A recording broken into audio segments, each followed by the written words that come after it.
1. Self-mastery is the measure of man's moral nature and the indicator of his spiritual development. 2. He who rules his own self is greater than he who captures a city. Man's greatest victory is the conquest of self. 3.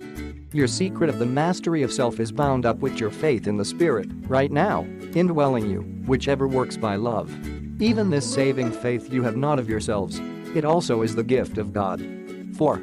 And if you are the children of this living faith, you are no longer the bondslaves of self, but rather the triumphant master of yourselves, the liberated child of God.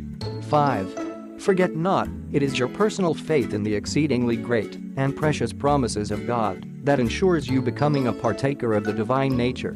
Thus, by your faith in the Spirit's transformation, you become in reality a temple of God, and His Spirit actually dwells within you. 6. If then the Spirit dwells within you, you are no longer a bondslave of the flesh, but a free and liberated child of the Spirit. The new law of the Spirit endows you with the liberty of self-mastery in place of the old law of self-bondage and the slavery of self-denial.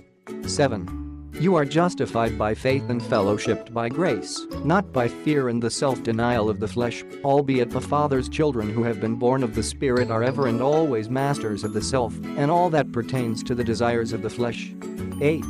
If then, my children, you are born of the Spirit, you are forever delivered from the self-conscious bondage of a life of self-denial and watch care over the desires of the flesh, and you are translated into the joyous kingdom of the Spirit, whence you spontaneously show forth the fruits of the Spirit in your daily lives. 9. And the fruits of the Spirit are the essence of the highest type of enjoyable and ennobling self-control, even the heights of terrestrial mortal attainment, true self-mastery. 10. When you know that you are saved by faith, you have real peace with God, and all who follow in the way of this heavenly peace are destined to be sanctified to the eternal service of the ever-advancing child of the eternal God. 11. Henceforth, it is not duty, but rather your exalted privilege, to cleanse yourself from all evils of mind and body, while you seek for perfection in the love of God. 12. It is the very goodness of God that leads you into true and genuine repentance. Your sonship is grounded by faith, and you are to remain unmoved by fear.